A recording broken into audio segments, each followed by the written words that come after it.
Donc bienvenue à tous. Je vais laisser la parole dans un instant à Thomas Trouvé qui va vous présenter donc cette fonctionnalité qui va être bientôt disponible. Oui, merci Laetitia. Alors effectivement, l'objectif de cette réunion, c'est de présenter cette nouvelle fonctionnalité qui est le cloisonnement. C'est également de faire un tour sur toutes les fonctions qui sont liées à la gestion de droits dans IDIL.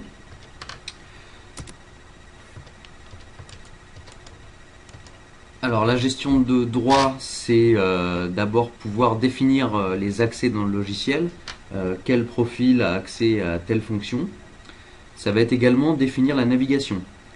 Quels sont les menus, quelles sont les listes auxquelles je peux accéder avec mon profil utilisateur. Et enfin, nous verrons comment cloisonner une base de données CRM avec IDIL dans un contexte d'entités multiples.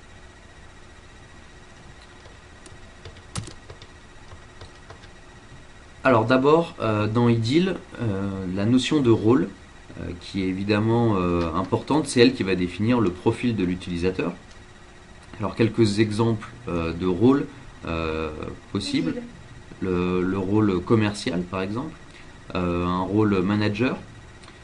On peut également cumuler les rôles dans IDIL avec par exemple deux rôles de marketing et d'administrateur. Ce qui va permettre en fait à un utilisateur de cumuler les droits de plusieurs profils et assez rapidement de pouvoir lui définir ses accès, plutôt que définir un troisième rôle qui cumulerait en fait les rôles des deux premiers. Alors cette notion de rôle, où est-elle utilisée? Alors évidemment pour la gestion de droits, le fameux menu de gestion de droits disponible dans IDIL qu'on verra tout à l'heure. Pour définir la navigation, typiquement dans un module, on peut définir quel est le menu pour chacun des rôles utilisateurs. On peut également définir des règles de notification et des règles de partage dans IDIL à partir de ces règles, de ces rôles. Alors, ces règles de partage, quelles sont-elles? D'abord, ça va être la possibilité pour un référentiel documentaire de définir les rôles qui peuvent accéder à ce document. Alors vous connaissez certainement la pop-up de fusion Word ou PDF qui est disponible sur les fiches métiers dans IDIL. Avec ces règles de diffusion, on va pouvoir préciser quels sont les rôles qui peuvent effectivement accéder à ces documents afin de les exploiter. On va retrouver également la même fonction au niveau des panneaux d'information. Quand on va publier une info pour les utilisateurs, on pourra indiquer quels profils peuvent accéder à ces informations. Ces règles de partage sont également utilisées au niveau du dashboard. On va effectivement pouvoir masquer une page de dashboard pour un rôle. On peut également autoriser et interdire des modèles de dashboard pour les utilisateurs.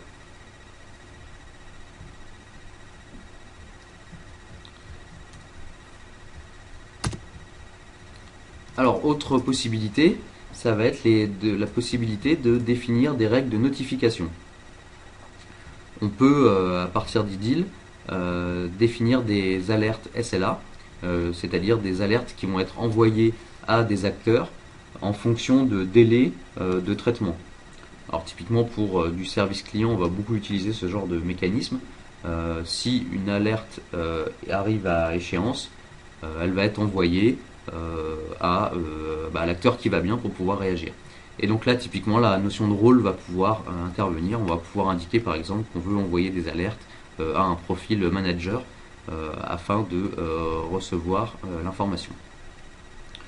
On a le même type de fonctionnalité sur les plans d'action qui, eux, permettent de générer des actions en masse, soit pour une campagne marketing, soit pour une opération commerciale. Et là encore, la notion de rôle peut intervenir. On peut par exemple indiquer qu'on va créer des actions pour tous les rôles commerciaux.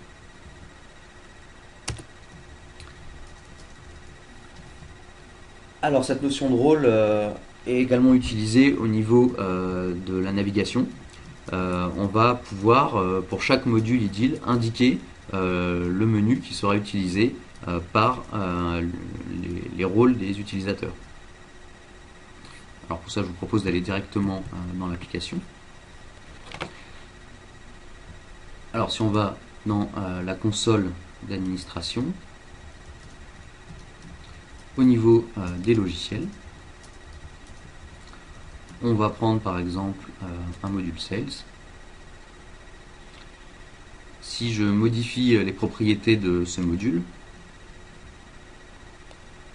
je vais avoir déjà la possibilité de cacher ce logiciel si je veux le désactiver au niveau global de l'application. Je peux indiquer aussi pour chaque rôle si ce module sera activé ou pas. Par exemple, je peux très bien désactiver ce module pour le service client. Et dans ce cas-là, un utilisateur de service client n'accédera pas à ce module. Je peux indiquer aussi pour un profil bien particulier que le menu qui sera utilisé ne sera pas le menu par défaut, c'est-à-dire le menu qui a été paramétré par l'administrateur et indiqué par défaut pour le module. Et donc je peux préciser pour chacun de ces rôles quel sera le menu utilisé. Donc ça c'est très pratique pour indiquer, pour paramétrer des menus beaucoup plus légers pour certains profils utilisateurs.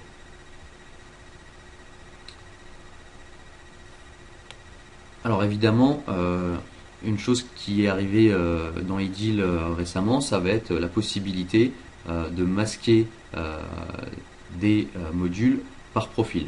Donc ça évidemment c'est une fonction qui est arrivée dans la version N-1 mais qui n'existait pas auparavant.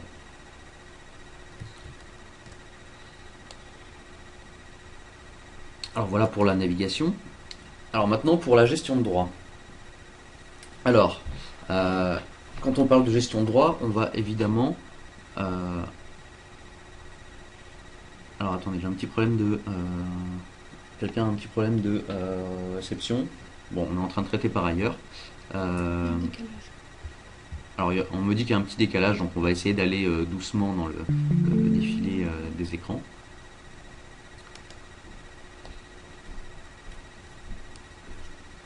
Alors, cette matrice de gestion de droit, elle est organisée par module et par objet.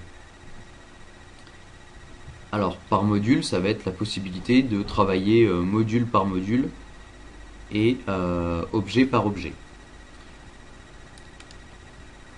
Et ainsi, pour chacun des objets IDIL, avoir la possibilité de définir pour chacun des rôles utilisateurs s'il aura le droit de lire l'objet, le droit de le modifier, de le créer ou de le supprimer. Donc là typiquement sur cet exemple qu'on a sous les yeux, on voit que la règle par défaut pour l'objet opportunité, c'est une règle de lecture. En revanche, si on a un rôle téléprospecteur, on ne va pas pouvoir accéder à cet objet. C'est-à-dire qu'en fait, on a indiqué que le téléprospecteur ne pouvait pas gérer d'opportunités. Même chose pour les profils rédacteurs de bases de connaissances. Alors, on va avoir trois statuts possibles. Un statut autorisé, un statut interdit, un statut indéterminé. Alors, autorisé et interdit, on voit assez rapidement à quoi ça peut servir. En revanche, indéterminé, ça va nous permettre de déléguer la règle de droit à un autre niveau. Alors, à quel niveau? On va voir ça dans un instant. En fait, dans IDIL, on peut se baser sur les rôles pour définir les accès. On peut aussi se baser sur la notion de propriétaire. Alors, quand est-ce qu'on est propriétaire d'une entrée? Typiquement, ça peut être quand on est le commercial en charge d'une entreprise, quand on est la personne en charge de réaliser un devis, quand on est l'agent en charge d'une sollicitation. Voilà, donc ces champs, qui sont des champs qui sont liés à la table acteur, vont nous permettre d'activer la notion de propriété d'un objet. Alors effectivement, il faut l'activer au niveau du dictionnaire de données. Donc, il faut utiliser un champ acteur et indiquer que ce champ est effectivement un champ de type propriétaire. Alors c'est-à-dire qu'en fait, au-delà de mon rôle, le fait d'être propriétaire d'un enregistrement va me permettre d'accéder à des droits un petit peu différents.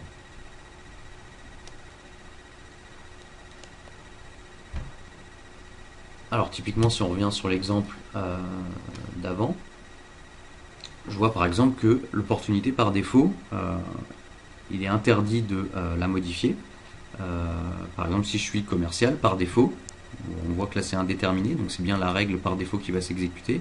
Par défaut, le commercial ne peut pas modifier une opportunité. En revanche, s'il a été indiqué comme étant propriétaire, c'est-à-dire qu'en gros une opportunité lui a été affectée par son manager par exemple, alors il va pouvoir modifier cette opportunité et donc pouvoir travailler avec. Alors évidemment, cette notion de propriétaire, elle a un intérêt en lecture, en édition ou en suppression. En revanche, en création, effectivement, là, elle n'a pas d'intérêt. Indiquer qu'on peut créer ou ne pas créer quand on est propriétaire, évidemment, ça n'a pas de sens, puisque la notion de propriété existe une fois que l'objet est effectivement présent dans la base de données. Alors cette notion de propriétaire, donc on a dit que c'était un champ acteur, ça peut être aussi un champ multivalue, il peut y avoir donc plusieurs propriétaires d'un même objet et qui auront effectivement des accès bien précis sur cette fiche. Alors une autre règle, ça va être la gestion de droits hiérarchiques.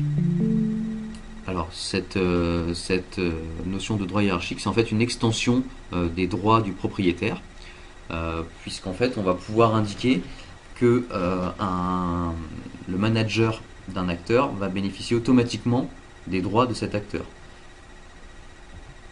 Typiquement, ça va me permettre de définir des droits les plus fins au niveau des utilisateurs finaux et ensuite simplement de pouvoir répercuter tous ces droits au niveau de la hiérarchie de mon entreprise.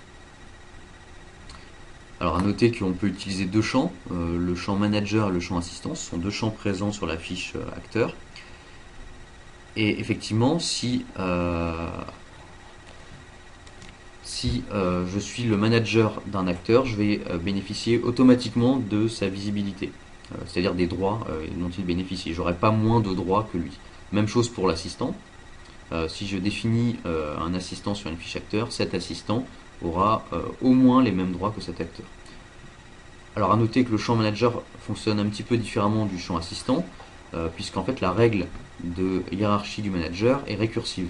C'est-à-dire que je vais pouvoir définir 5 niveaux de manager, et évidemment le manager le plus haut verra, c'est lui qui aura le plus de visibilité, il verra à minima ce que voit l'ensemble de sa hiérarchie. Alors, de fait de la richesse, on va dire, de ce moteur de gestion de droit et éventuellement de sa complexité, IDIL a défini des règles de priorité. C'est-à-dire la règle de priorité pour définir si un acteur a le droit ou n'a pas le droit de réaliser une action bien précise dans IDIL. Alors, la première règle qui s'applique, c'est si au moins un rôle de l'acteur l'y autorise, l'acteur a le droit. Donc, si on revient sur notre exemple de tout à l'heure, typiquement l'administrateur sur l'objet opportunité, dans tous les cas il pourra modifier l'opportunité. Il a un rôle autorisé, il a une règle autorisée activée au niveau de son rôle, donc il va pouvoir modifier cet objet opportunité, quelles que soient les règles de propriété et de hiérarchie. Alors deuxième règle qui va s'appliquer, si aucun rôle ne l'y autorise et qu'au moins un rôle le lui interdit, l'acteur n'a pas le droit. Donc ça, typiquement, si on se met en lecture, le téléprospecteur, du fait qu'il ait un accès interdit en lecture à l'opportunité, ne pourra pas accéder à un objet opportunité. En revanche, si par exemple on avait indiqué pour le rôle commercial autorisé, si je bénéficiais des rôles à la fois commercial et téléprospecteur, j'aurais alors un conflit. C'est-à-dire que mon rôle commercial m'autorise à accéder à une opportunité, alors que mon rôle téléprospecteur me l'interdit. Alors c'est là où effectivement la règle 1 va être plus importante que la règle 2, puisque là on est dans le cas où j'ai au moins un de mes deux rôles qui m'autorise à accéder à l'objet, donc j'ai le droit, même si un de mes rôles indique que l'accès est refusé. Alors, une fois qu'on aura fait ces règles sur les rôles, si elles n'ont pas permis de définir l'accès à l'action, c'est-à-dire en gros si pour chacune de ces deux règles, en fait, on a à chaque fois un cas indéterminé, puisqu'on a vu qu'on pouvait accepter, refuser ou indiquer comme indéterminé, alors c'est la règle de propriété qui va rentrer en jeu. Donc si je suis propriétaire de l'objet et que les règles de propriétaire me permettent d'accéder à cet objet, alors je vais pouvoir accéder à la fonction. Donc là typiquement, si on avait mis, toujours en lecture au niveau de l'opportunité, si on avait mis propriétaire autorisé, si j'ai le rôle téléprospecteur mais que je suis propriétaire de l'opportunité, alors je peux accéder à cette opportunité. En revanche, je ne peux pas accéder aux opportunités des autres téléprospecteurs, ou même des autres utilisateurs.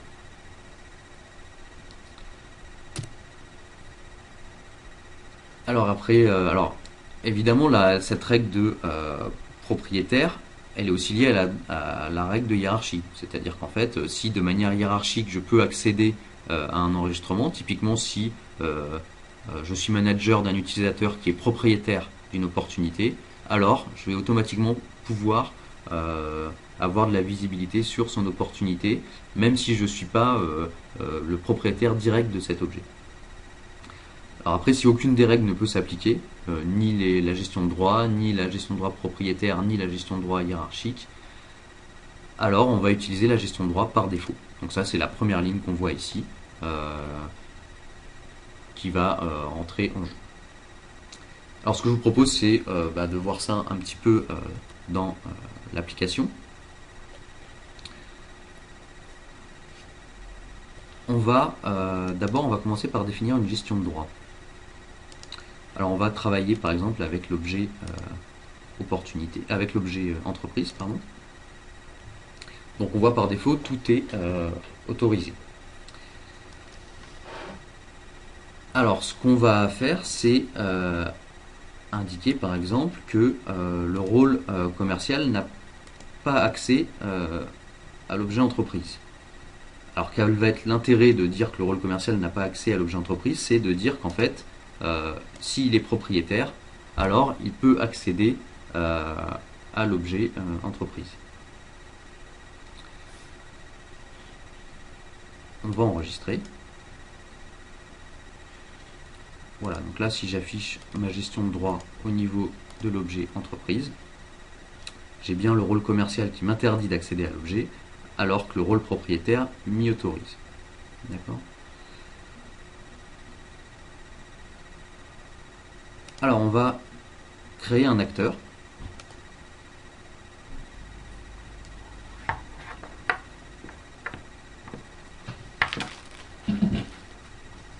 Alors on va créer un acteur. On va l'appeler Monsieur Eric Durand. On va lui mettre un mot de passe. On va dire que c'est un profil commercial.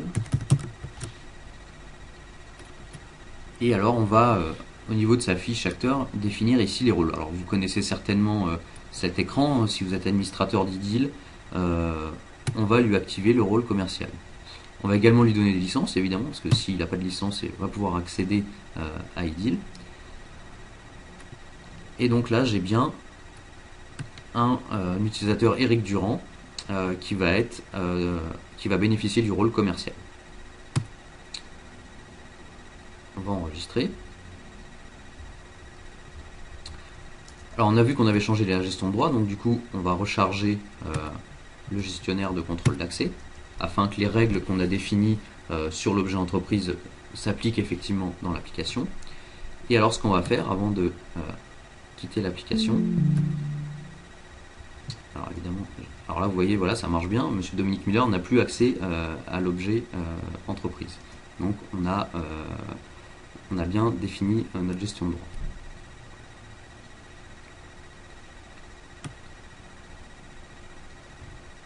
Alors, qu'est-ce qui s'est passé en fait ici? Si on retourne sur notre objet entreprise, là en fait j'ai dit que le rôle commercial était interdit d'accès en lecture. Donc effectivement, c'est cette règle qui s'est appliquée. Si je veux effectivement indiquer que le rôle, que seul le propriétaire peut accéder à un enregistrement, il faut en fait que je définisse que la règle par défaut est interdite. Comme ça, un rôle commercial va en fait être sur la règle indéterminée, et du coup, on va passer soit à la gestion, à la règle de propriétaire, soit si cette règle de propriétaire ne m'autorise pas, à la règle par défaut, et là ça va être interdit. On va donc enregistrer.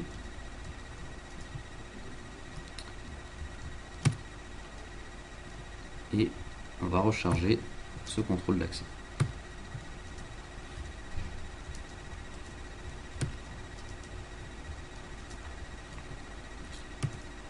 Et là, cette fois-ci, j'ai bien accès à toutes les fiches. Alors, ce que je vais faire,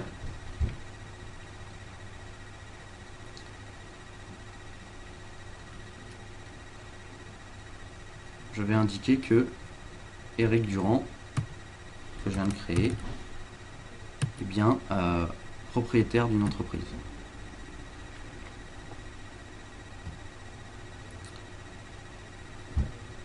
Voilà, donc là j'ai bien monsieur Eric Durand qui est propriétaire de mon entreprise. Et si je me connecte avec ce profil Durand,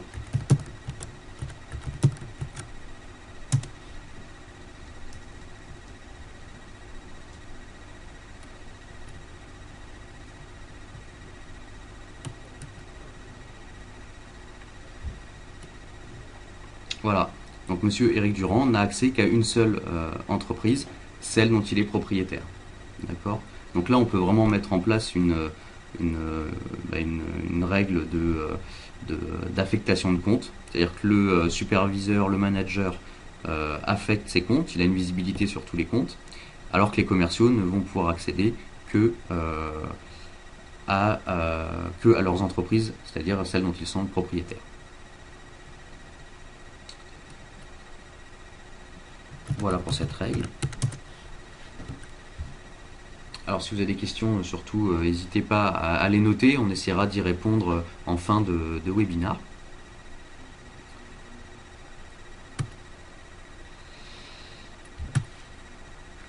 Alors une autre gestion de droit, c'est la gestion de droit au niveau des champs. Alors c'est une fonction qui a été introduite il y a 2 ans et qui va nous permettre de définir en fait des exceptions par rapport à ce qu'on vient de voir. Avec la gestion de droit au niveau des objets, on va définir les grandes règles. Est-ce qu'un profil peut accéder à un objet? Alors que avec cette gestion de droit au niveau des champs, on va pouvoir dire, alors ce profil accède à l'objet, mais on va pouvoir raisonner au niveau du champ. Et donc on va pouvoir utiliser cette notion de politique d'affichage qui est associée à un champ dans le dictionnaire de données. Alors en fait, cette gestion de droit au niveau du champ va agir à 2 niveaux, on va dire à 2 endroits géographiques, au niveau d'une page en lecture et au niveau d'une page en modification. Et cette politique peut être de plusieurs natures. En fait, elle peut indiquer qu'il n'y a aucune règle qui s'applique, que c'est une règle de lecture seule, c'est-à-dire que l'utilisateur peut voir le champ mais ne peut pas le modifier. On peut rendre le champ invisible, c'est-à-dire que là il ne le voit plus, il ne peut plus le modifier, et alors il va être invisible de 2 manières. Soit l'utilisateur a connaissance que ce champ lui est invisible, soit il ne voit même pas le champ. Alors si on indique que le champ est invisible, c'est-à-dire la valeur du champ est invisible, en fait il verra le libellé du champ avec un petit cadenas. Donc là il saura qu'il ne peut pas accéder à cette information. Alors ça peut être intéressant de le faire comme ça. Ça peut être aussi un petit peu frustrant pour les utilisateurs d'accéder à un écran puis de voir qu'en fait il y a des données qui leur sont cachées. C'est pour ça qu'on a ce second mode qui est l'invisibilité totale, on va dire. Et là l'utilisateur ne voit même pas le champ avec son libellé apparaître et finalement il ne sait pas qu'il y a des choses qui lui sont masquées. Alors vous avez des petits exemples en haut là de ce que ça donne comme affichage avec le verrou. Donc on voit par exemple le champ identifiant est masqué pour l'utilisateur. Alors comment marche ce Field Display Policy? Alors en fait il est défini au niveau d'une table de référence. Alors cette table de référence se trouve dans l'admin, au niveau du champ, donc l'objet field. Et on va en fait définir des groupes de rôles afin de définir cette politique d'affichage. Alors en fait, ce groupe de rôles, donc effectivement, fait appel au rôle qu'on a vu tout à l'heure dans les deals. On peut aussi utiliser des mots-clés. Typiquement, on peut utiliser le mot-clé owner. Donc ça va être pour la gestion de droits propriétaires. C'est pour en fait faire intervenir le cas de l'acteur propriétaire d'un enregistrement dans la règle de politique d'affichage. On peut aussi utiliser le mot-clé all pour indiquer qu'en fait tous les rôles peuvent accéder à une information. Alors vous le voyez, on définit un code dans cette table de référence, on définit le nom de la politique, et après on va définir la règle en modification et en lecture. Donc là je vois par exemple, la première règle c'est la règle administrateur, et elle indique qu'elle va agir pour le rôle administrateur aussi bien en modification qu'en lecture. La règle owner, elle va agir pour le cas du propriétaire. Donc là on est sur des cas simples, mais on voit sur la troisième ligne qu'on a cumulé des rôles. Donc on a dit par exemple cette politique, donc admin et propriétaire, elle va rendre le champ modifiable uniquement pour les administrateurs et uniquement pour les propriétaires. Alors on va regarder concrètement dans l'application ce que ça peut donner. On va se diriger donc vers le module admin.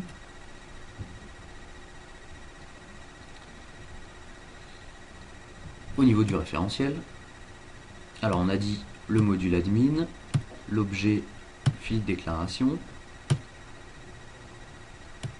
et là je vais retrouver mes politiques d'affichage. Donc là en fait avec cet écran je vais pouvoir déclarer des politiques, mais je ne vais pas encore m'en servir. C'est pas à ce niveau là encore que je vais faire l'association de cette politique avec un champ. Alors en fait, si on veut aller même au bout, on va s'en définir une qui va être liée à la notion de rôle. Donc pour ça on va s'afficher les rôles. Et on va utiliser toujours notre rôle commercial. Donc on voit commercial, le code c'est celui-là. Je vais le copier-coller pour pouvoir m'en servir.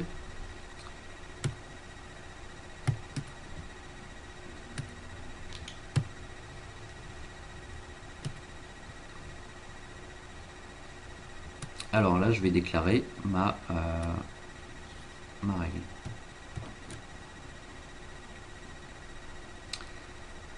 Alors, je vais indiquer ici qu'il s'agit règle profil commercial. Alors, on va dire que cette règle rend le champ modifiable uniquement pour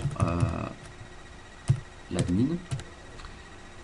En revanche, et on va dire également que la lecture ne sera réservée pour le rôle commercial, et on va indiquer que la règle sera disponible uniquement pour le rôle commercial.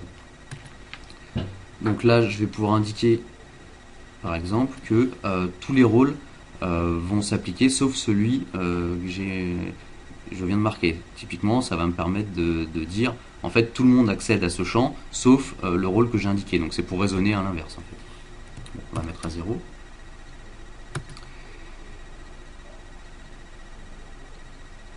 Alors invisibility remove, donc ça vous vous rappelez, c'est pour définir quelle est la règle en fait au niveau du champ caché. Est-ce qu'on met un petit verrou ou est-ce qu'on retire tout le champ? Bon là on va mettre un petit verrou et on va indiquer 0. Donc là j'ai indiqué une règle qui va rendre accessible un champ uniquement pour un profil commercial. Alors typiquement si on va dans le dictionnaire de données,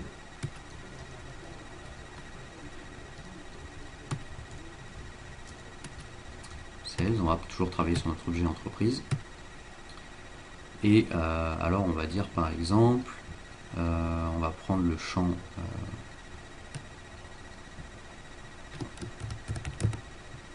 fax. Et alors j'ai oublié de recharger mon dictionnaire de données. Hop. Parce qu'évidemment j'ai fait une modification de paramétrage, donc il faut que je le recharge si je veux le voir apparaître. Et alors on va pouvoir définir au niveau du champ fax que la règle qui va s'appliquer va être cette règle de profil commercial. Donc en gros ce que ça veut dire là, c'est que uniquement le rôle commercial pourra accéder à ce champ.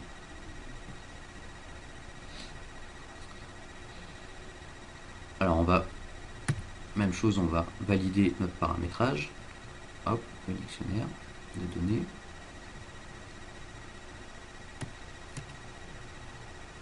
Et alors on va reprendre notre profil Durand et on va lui changer son rôle. On va dire que Monsieur Durand passe du profil commercial par exemple au profil marketing. On enregistre et alors si on se connecte avec Monsieur Eric Durand.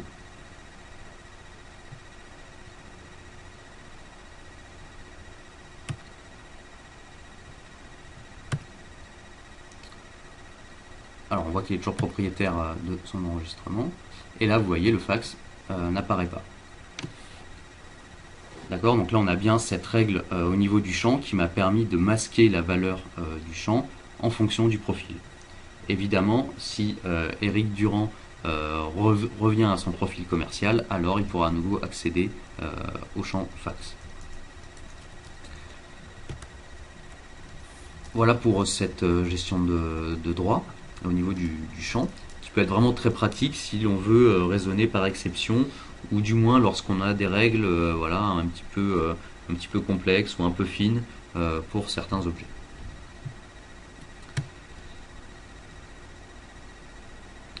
Alors voilà une petite illustration. Donc là, dans cette illustration, on a voulu cacher le champ mobile de la personne. Alors évidemment, ça s'adapte bien pour ce genre de cas. Si on veut cacher les numéros de portable des contacts dans la base et les réserver uniquement, là, typiquement, aux propriétaires. On peut aussi, comme cela, réserver en fait des champs uniquement à des profils. Par exemple, le champ niveau de connaissance, c'est-à-dire à quel point je connais la personne. En fait, ça va avoir de sens uniquement pour le propriétaire de l'enregistrement, c'est-à-dire la personne qui est effectivement en contact avec ce client. Donc là, ça peut être aussi un moyen de dire ce champ niveau de connaissance, en fait, je le réserve uniquement, par exemple, au commercial en charge de mon client, parce qu'on ne veut pas que quelqu'un du marketing indique qu'en fait, il ne connaît pas bien cette personne, parce que finalement, c'est pas vraiment ça l'intérêt.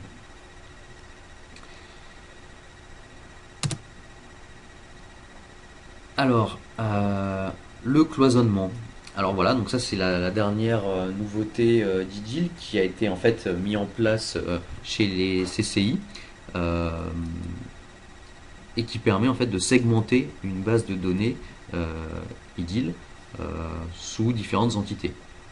Typiquement, ça s'applique très bien pour une logique de maison mère et de filiale, où en fait la maison mère voudra accéder à l'ensemble des données de la base, alors qu'on aura une vision segmentée au niveau d'une filiale. On a exactement le même genre de logique au niveau des CCI, régionales et territoriales, surtout au niveau territorial où a priori on veut accéder aux informations principalement de son territoire, ou du moins de pouvoir définir du paramétrage au niveau de son territoire. Donc les objectifs, c'est bien de segmenter cette base. Alors ça va être segmenter les données clients, donc les entreprises, les personnes, les opportunités, mais aussi les sollicitations. Enfin finalement tous les objets d'IDIL peuvent se voir appliquer des règles de cloisonnement. Ça va être aussi la possibilité de diffuser des éléments de paramétrage fonctionnel. Il va être donc possible de définir un catalogue produit par entité, donc un catalogue produit au niveau d'une CCI qui sera différent pour une autre, mais aussi un catalogue produit qui pourra être soit défini au niveau groupe, ou alors des produits qui seront présents uniquement dans des filiales. Et donc la même chose, tous les éléments de paramétrage fonctionnel peuvent bénéficier de ces règles de cloisonnement. Donc les fiches de la base de connaissances, les documents de référence, les modèles de messages, les alertes SLA, les workflows. On peut même aller jusqu'à des éléments de paramétrage plus techniques comme l'autodisplay par exemple. Alors pour mettre en place ces règles, on va effectivement introduire la notion d'entité. Chaque utilisateur est rattaché à une et une seule entité.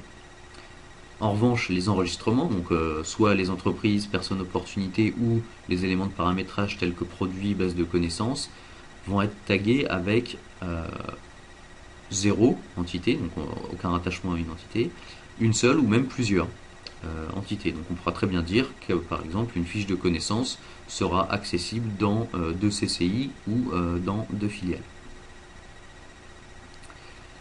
Alors vous avez un petit exemple en haut de la manière dont ça apparaît à l'utilisateur, vraiment côté front office. Hein. Donc on voit, alors on a les métadonnées toujours, hein, qui a créé l'information, l'auteur de la création, qui l'a modifié, bon, etc., etc. Et on voit que cet enregistrement est restreint à une filiale, en l'occurrence la filiale Voyage Plus. Si j'ai les droits de modification de cloisonnement, je peux cliquer sur la petite loupe et modifier ce cloisonnement. Alors justement, comment on sait si on a les droits de modification du cloisonnement? En fait, on a deux types de cloisonnement qui correspondent en fait aux deux cas d'entité, la maison mère et la filiale. Alors pour la maison mère, on va parler de critères de cloisonnement qui peuvent être diffusés. Typiquement, si si j'appartiens à la maison mère, je peux avoir la main sur un enregistrement et indiquer quelles maisons, quelles entités peuvent accéder à cet enregistrement. En revanche, si je suis au niveau filial, en fait, cette notion de cloisonnement, finalement, entre guillemets, je la subis, mais je ne peux pas l'administrer. Donc, c'est pour ça qu'on parle de gestion de droit restrictive. Alors, ce que je vous propose, c'est de voir concrètement ce que ça peut donner. Alors, ça va arriver dans la toute prochaine version d'IDIL qui va arriver à la fin du mois, la semaine prochaine même, on me dit, à l'oreillette. C'est pour ça que je vais me diriger vers une version CCI qui, elle, bénéficie déjà de ce type de fonction.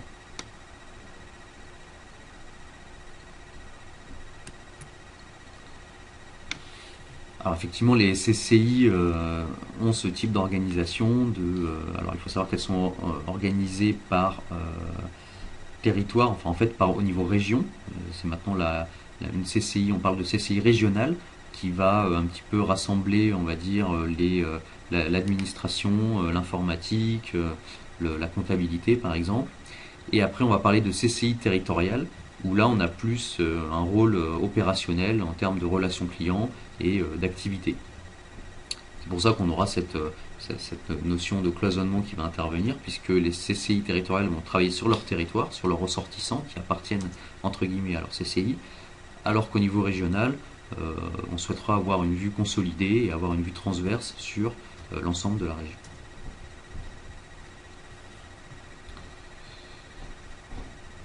Alors est-ce qu'on aurait un petit problème pour accéder à notre application?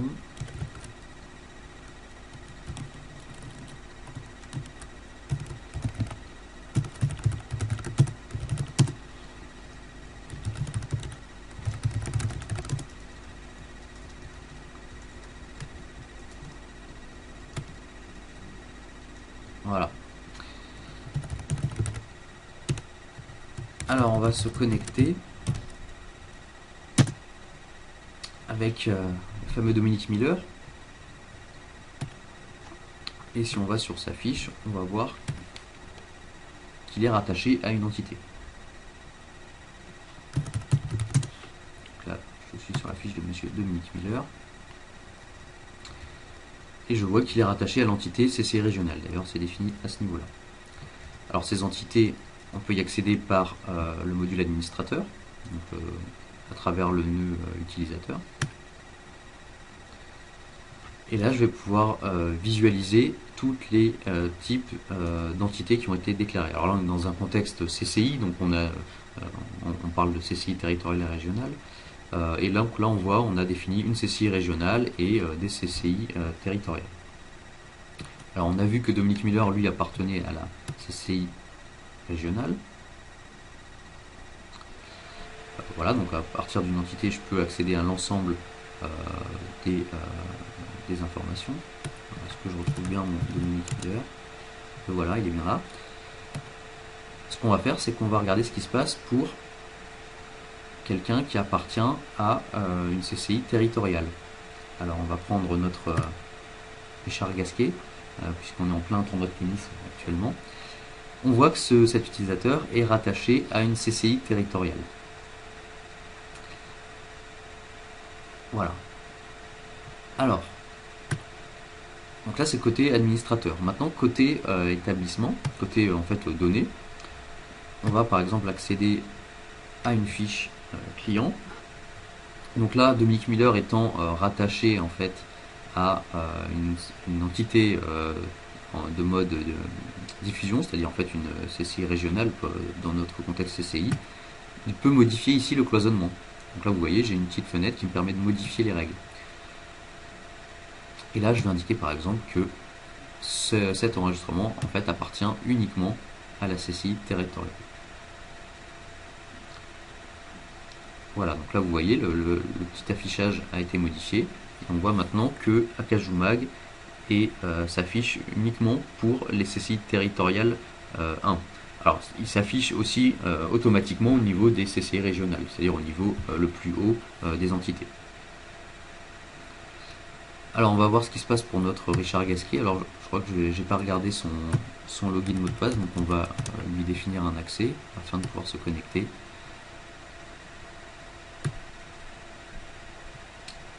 À son profil.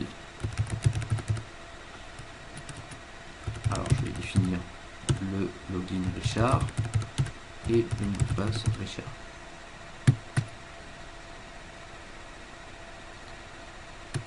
On va se déconnecter.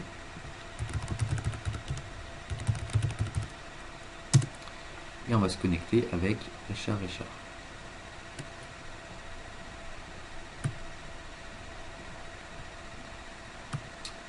Et là, si on active, alors on verra uniquement, alors on verra Akajumag. Voilà. Et on verra en fait toutes les fiches qui sont associées à son entité. On verra aussi toutes les fiches qui ne sont pas associées, qui ne sont pas affectées à un cloisonnement. D'accord? Alors c'est-à-dire, si on se reconnecte avec Dominique Miller, donc là on a bien vu Akajumag qu'on pouvait y accéder.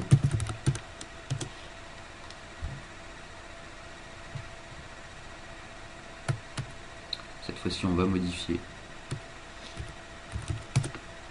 Akajumag. Et en fait, on s'est trompé, c'est pas la CCI territoriale 1, c'est la CCI territoriale 2. Hop, on va l'activer, on va valider.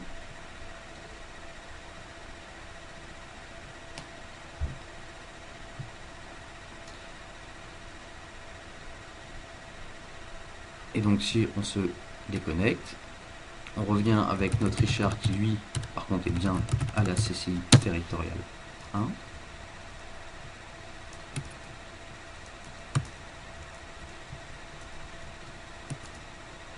Voilà, j'ai plus accès à Akajumag. C'est-à-dire qu'en fait, automatiquement, dans toutes les listes d'établissements, je ne verrai pas cet enregistrement. Alors évidemment, ces règles de cloisonnement là, on les a modifiées manuellement. Ce qu'il faut définir par ailleurs, c'est quelle est la règle de lien entre un enregistrement et une entité. C'est-à-dire comment IDIL peut déterminer tout seul, sans l'aide de l'utilisateur, comment relier un établissement, un client, à une entité. Alors ça va être assez simple, on peut dire que c'est la personne qui crée l'entité, ou ça peut être en fonction de critères géographiques, ou ça peut être vraiment à la main d'un administrateur. Par contre, pour toutes les données qui sont en dessous de mon client, donc les personnes d'une entreprise, les opportunités, les sollicitations ou les interactions, il va falloir définir des règles. Quand est-ce qu'une opportunité est visible ou pas par une entité? Est-ce que ça dépend du rattachement avec le client? Est-ce que ça dépend de l'acteur qui est en charge de l'opportunité? Est-ce que ça dépend des produits aussi, puisqu'on a vu que les produits pouvaient être soumis à des règles de cloisonnement? Voilà, donc toutes ces règles, il convient de les préciser afin de les mettre en place dans le logiciel. Le framework IDIL a prévu ce cas qui permet de définir quelles sont les règles de gestion pour lier une entité et un enregistrement. Alors pour activer un cloisonnement, c'est très facile, il y a des conventions qu'il faut utiliser. Donc là on est plus dans du paramétrage technique. On va utiliser un champ partition ID qu'on va pouvoir définir sur n'importe quel objet. Alors sur certains objets, il va être défini et proposé en standard, mais sur d'autres, soit sur des objets custom qu'on va faire pour son projet, soit sur d'autres objets IDIL. On va pouvoir ajouter ce champ partition ID, donc il faut évidemment rajouter le radical de l'objet comme d'habitude sur tous les objets IDIL. Et à partir de là, le cloisonnement va automatiquement se mettre en place. Alors il y a également un rôle qui permet de désactiver les règles de cloisonnement. Donc ça typiquement pour un administrateur ou pour un utilisateur voilà, un peu de test, où on va pouvoir lui dire que pour lui ne s'appliquent pas les règles de cloisonnement afin qu'il puisse accéder à tous les enregistrements. Également à savoir, il existe une option dans IDIL qui permet d'activer ou de désactiver le cloisonnement, si bien que si on n'est pas dans cette logique de multi-entité, de multi-société, on peut complètement désactiver ce cloisonnement et en fait le rendre masqué partout dans l'application.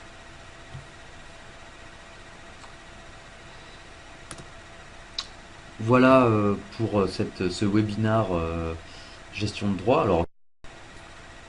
Alors, on vous remercie d'avoir participé au webinaire et puis on vous dit à très bientôt donc pour le prochain. Bonne journée à tous, au revoir.